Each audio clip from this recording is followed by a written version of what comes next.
Apparently, the U.S. birth rate's been a very interesting thing for a while, right? We've been hearing reports that birth rates around the world have actually been declining for a while now. And it makes sense considering the fact that from 1979 to 1999, we went from 3 billion people on the planet to literally 6 billion. We doubled our world population in 20 years. And then from 1999 to now, so almost 20 years past that, we're at 7 billion. So the birth rates have in fact declined, or 7.5 billion, I think. So they've definitely declined quite a bit actually, from the 1979 to 1999 big boom. People were really having sex a lot back then. Now, not so much. Maybe I blame the internet. I blame Facebook. I blame Instagram. You know. So anyway, but now they're saying that almost half of U.S. births happen outside of marriage, signaling a cultural shift. So births outside of marriage have skyrocketed in developed nations, according to a report from the United Nations. Now, I and my girlfriend, we have a daughter. We're not married, which I personally am okay with. I'm not a big fan of marriage. And I think marriage in and of itself is one of those things, too, that's starting to go into decline. I don't like the fact that it's a contract between me and her and the state. Right. Like that's all it is. I feel like marriage is just a business contract. And that's why it feels so, maybe that's because I view it like that. It feels so impersonal to me. Never mind the fact that my girlfriend and I have been together for 10 years. We have a home, we have a daughter, we have cats, we have a life. We've built everything without that particular bracket, so to speak. And I'm fine with that. And ultimately, I think she's fine with it too. Maybe not, but I'll have to, we'll have to wait and see. But anyway, but we both love our daughter and we wouldn't have the world without her. Now it says here, an increasing number of births happen outside of marriage, signaling cultural and economic shifts that are here to stay, according to a new report from the United Nations. 40% of all births in the U.S. now occur outside of wedlock, up from 90% in 1970, according to an annual report released on Wednesday by the United Nations Population Fund, the largest international provider of sexual and reproductive health services. That number is even higher than the European Union. Well, I mean, I don't quite know why that would happen, but Japan, look at Japan. Look at Japan, like just flatlined, right? Like 2% happens out of wedlock. But then again, they're hitting some seriously low birth rates in Japan, like to the point of where the government is telling people, get married, have kids, and we will give you awesome tax benefits. So that might be one of the reasons why it's lower. I mean, but look at this, straight flatlined. Whereas the US is, United States is growing up a lot a bit, but there's a lot right there. So anyway, the EU likely sees more births out of wedlock because many member countries have welfare systems that support gender balanced childcare, said Michael Herman, the UNFPA's senior advisor on economics and demography. In an interview, public healthcare systems and paid paternal leave, early education programs, and tax incentives give unwed parents support beyond what a partner can provide. And that is legitimately, honestly true. In the state of Washington, there are several benefits to being a single parent than being one that is married. In many other states, it's the same way. They actually view it as a detriment because of how the state views marriage, again, as essentially a business contract. If you are not married, and you have a child, you are looked at as being this lesser person. That's what it feels like to me. So they do offer a lot of incentives. And that could be one of the reasons why it's like, oh, wait, if I'm a single parent, I get healthcare covered for a good price versus other then, hey, why get married? I mean, there are people out there that literally will be married for 30 years and they will get divorced. They'll get divorced because they want to get away from certain elements of like tax code, and they want to get away from certain things that ends up being more of a burden on them in the long run for being married. That little certificate, that not even the pledge of unity and to your God or whatever, but that certificate that you file with the state gets you tax bennies until it doesn't. Really. Now, the data shows that U.S. births in the U.S. and EU are predominantly to unmarried couples living together rather than single mothers. Again, I can speak to that wholeheartedly because that's the situation I'm in. The data suggests that societal and religious norms about marriage, childbearing, and women in the workforce have changed, said Kelly Jones, the director of Center of Economics of Reproductive Health at the Institute of Women's Research or Policy Research. And that is true. Women are women are going back to the workforce. Women are increasingly having more responsibility in the workforce.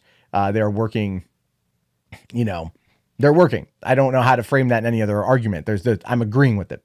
Anyway, Jones also noted that the rise in births outside of marriage is closely correlated to delays in childbearing, saying women are claiming their ground professionally. Delaying motherhood is a rational decision when you consider the impact it can have on your career. That's contributing to this trend. Now, that is true.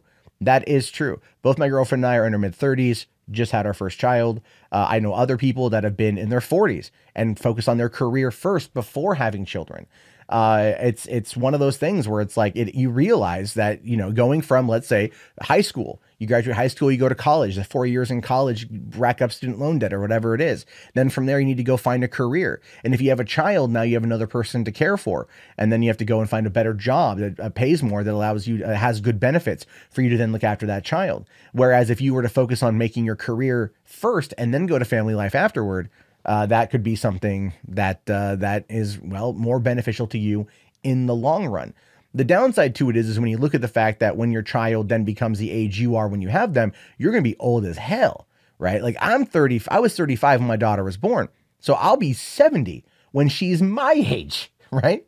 When she's my age, I'll be 70 years old. So that's one of those things where I'm like, damn, right? Whereas my dad is like 60 and I'm 36. So it's a little bit closer in age, right? There's that 10-year gap, but that 10 years, I mean, granted, by the time we get to that point, medical technology might be able to make a 70-year-old feel like a 50-year-old. Who knows? Drugs are a wonderful thing. But basically it could be anything.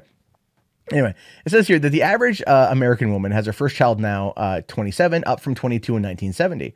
The marriage rate has fallen in the U.S., and I would argue, by the way, just I think the reason why 22 was an average age in 1970 was because this is like the baby boomers, right? And they were like taught by their parents who got married and had kids when they were young, because that was a necessity for survival, or at least what the American norm was, that nuclear family mentality. And I think that was a big part of it. Anyway, as marriage rate has fallen in the U.S., those who do tie the knot so later in life, and number of adults cohabiting relationships has steadily risen.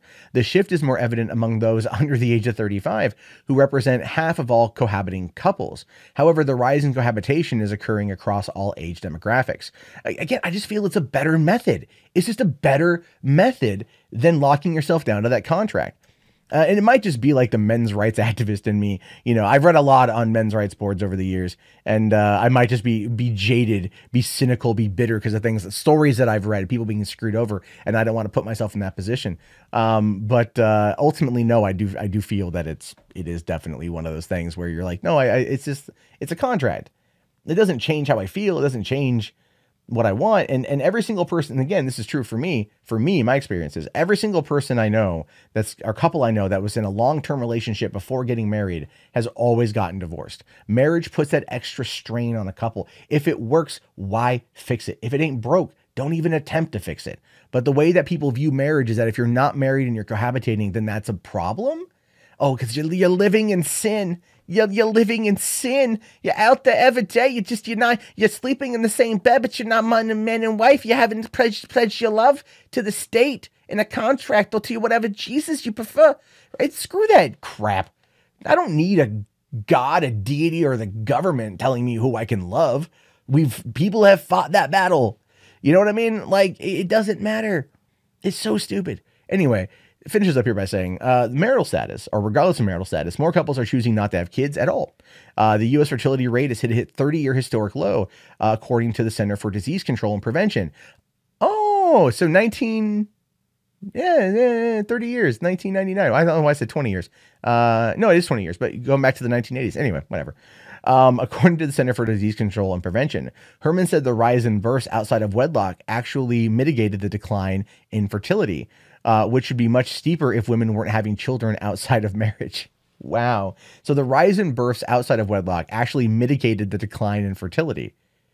What does that even mean? The trend will continue. There's no doubt about it. We can't go back to the 50s. But again, what does that even mean? Going back to the 50s, everyone coming off of the war, everyone coming off of, wanting the baby boomer generation. Are we going to have another baby boom? We have 7.5 billion people on this planet. There's 320 million people here in the United States. There's a lot of people. What we need is to invest in new technology and the education to back that technology up to ensure that those people have actual jobs. And then they're not just dependent on the state. And who knows if that is going to happen at all. So anyway, I don't know. I feel, people who don't want to get married, I think that's a lot of what it is. And I think they're waiting to have kids because they want to enjoy life. They do. I think they want to enjoy life a bit longer. And so that's the result of that. Not to say they don't love their kids when they have them, but I think they want to go out and I think they want to have a good life and enjoy things now or when they're of age to have them, instead of getting, pregnant, having a family, and then changing their entire life dynamic. I think a lot of the reason why people cheat and why there's the midlife crisis is because they got, hooked up when they were younger. And they never got to go out there and sow their wild oats and experience life in that particular way. And so they feel trapped, and then they feel resentment and anger and bitterness as a result of that. And they end up acting out. And I know several people who have done that and ultimately destroyed everything they've built as a result. So it is something worth taking note of and something worth paying attention to.